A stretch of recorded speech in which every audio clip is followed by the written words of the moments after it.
Matt, I'll close with you. Okay. You talked about tariffs. I think both of you touched on that.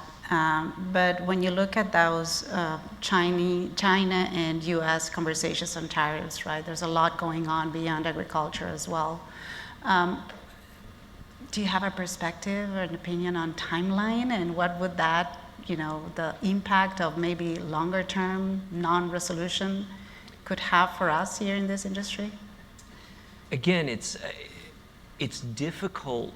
So I have observations. Okay. It's difficult to try to characterize the impact because so many of these numbers are, again, so far outside what we've ever seen a rich country do. I mean, if at the peak level, before we started seeing some of these, the everybody kind of settling down, but at its peak, I think we were talking about an average trade-weighted tariff in the United States, import tariff of around 35 or 37%, which was the highest the United States had had since the 1870s. Not the 1870s, right?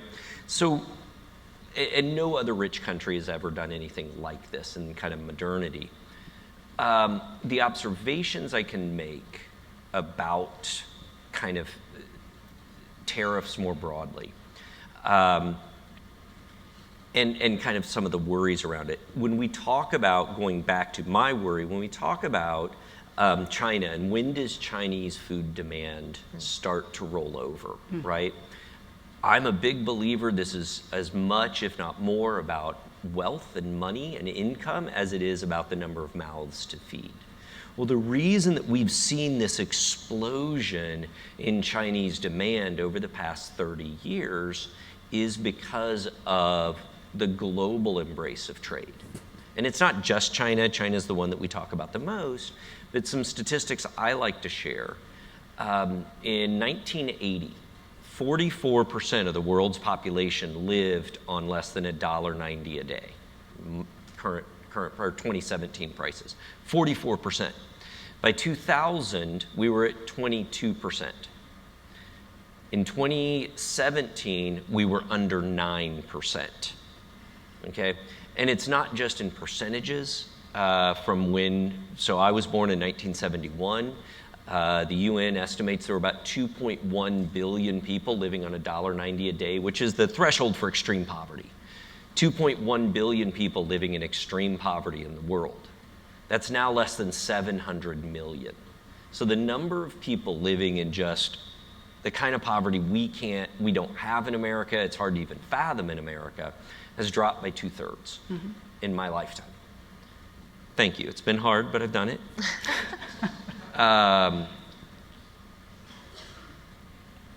That wealth comes to us. When we talk about land price improvement, when we talk about so much of the benefits that we've seen over these past couple decades in the United States, it's been because of the global explosion of wealth.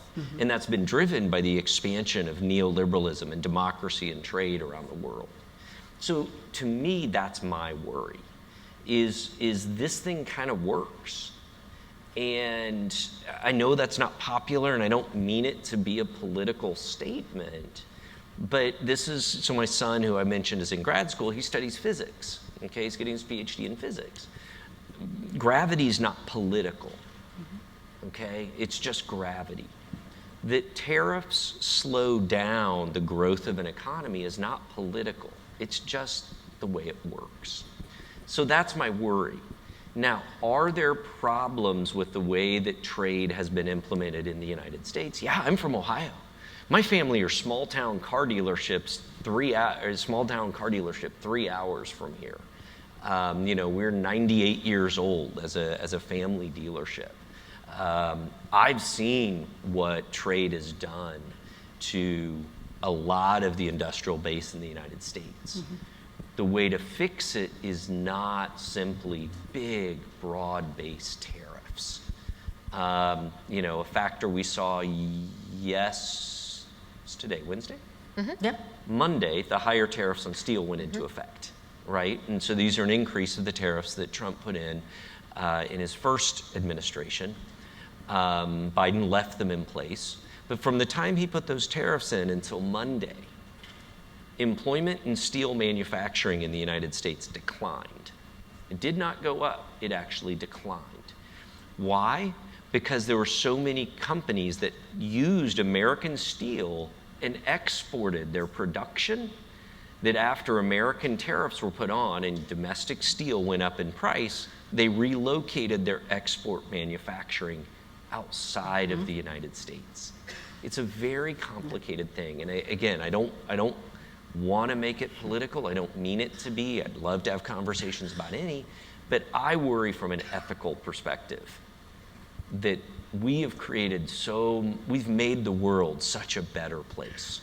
And we hear so much about the suffering in the world, but if you really look at the numbers, the world has incredibly improved in the past 30 years.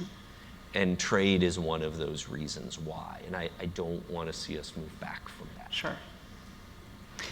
Well, thank you, Martha. Thank you, Matt. Thank you, everyone.